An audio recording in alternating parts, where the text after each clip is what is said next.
A very good morning.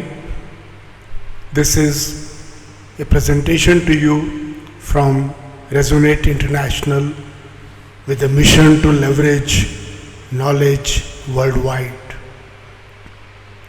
The topic of today is restoring our world order, leading to a path of global stability, revitalization, and prosperity. Ladies and gentlemen, today we find ourselves at a pivotal juncture in human history. The world order that has long governed our nations and their interactions on the global stage is under unprecedented stress, strain, and decline. The principles of cooperation, mutual trust, and adherence to international law that once upheld our global community are increasingly being disregarded. The erosion has profound consequences, touching every corner of our world, every society, and our shared environment. We are witnessing conflicts, economic instability, geopolitical tensions, human suffering, rising social inequality, financial disparity, environmental degradation, and the escalating impacts of climate change. Despite these daunting challenges, we must recognize the opportunity possible for a renewal and correction. Seizing this opportunity requires bold and principled leadership with positive thinking and purposeful collective actions.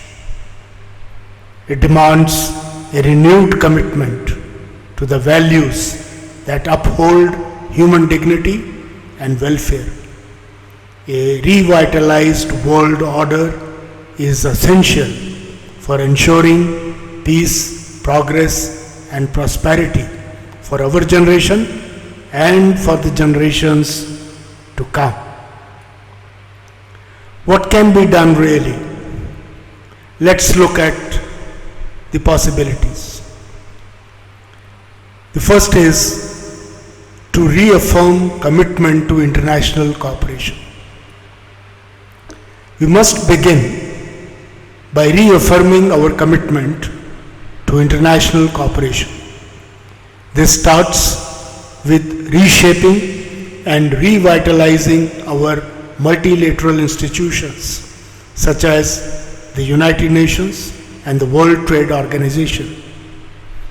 These institutions were established post-World War II with the hope and expectation of fostering global peace and prosperity. These institutions possess the charters, the mandates, and the infrastructure necessary to play their intended roles. However, they require leadership that is competent, courageous, and principled. Leadership that is capable of addressing challenges head-on, distinguishing right from wrong, and rectifying injustices through enhanced understanding, international consensus, and public pressure. The constraints these institutions face today stem from a lack of transparency, competency, and courage. With effective leadership, these institutions can uphold international agreements, ensure accountability, and regain the respect and authority needed to steer international cooperation and governance back on track.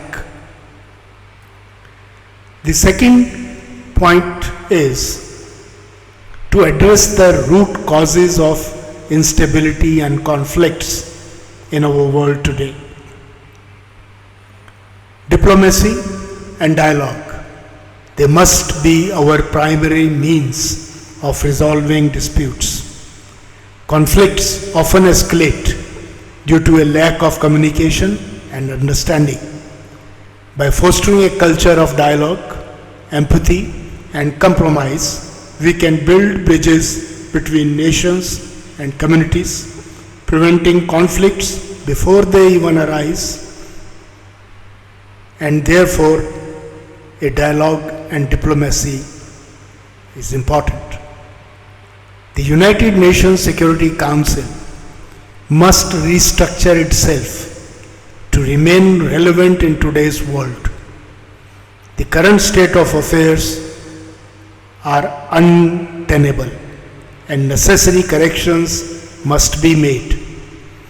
The UN remains our best platform for these efforts, and we must strengthen it to fulfill its mandate effectively. The third is to tackle the economic disparities, social injustices, and the climate change. These are interconnected issues that reflect the failing of our current world order. These challenges affect every country and the world at large, requiring coordinated global responses. By investing in sustainable development, promoting inclusive growth, and advancing the human welfare, we can create a more stable and equitable world. The Paris Agreement of 2015 is a landmark example of global cooperation to combat climate change. National leaders must prioritize good governance and inclusive policies, and then collaborate globally for the greater good of humanity. The fourth point is harnessing innovation and technology for the common good. Innovation and technology hold the potential to transform our world for the better. From renewable energy solutions to digital connectivity, advances in science and technology, all these can drive progress and development. By promoting innovation and ensuring its benefits are shared equitably, we can create new opportunities for education, employment, healthcare, development, and cooperation. The fifth point is to empower future generations to be global citizens. We must empower future generations to prioritize humanity's collective welfare over personal attributes such as caste, creed, religion, and traditions or rituals. They should be encouraged to value truth, fairness, respect, and compassion as their guiding principles in life. Education, cultural exchange, and youth engagement are vital in building a more interconnected and harmonious world. By investing in holistic education and promoting innovation, we can equip young people with the competency and wisdom they need to tackle future challenges. This will ensure the emergence of future leaders who will keep our world on track. Correcting our world order is not just a moral imperative. It is a practical necessity.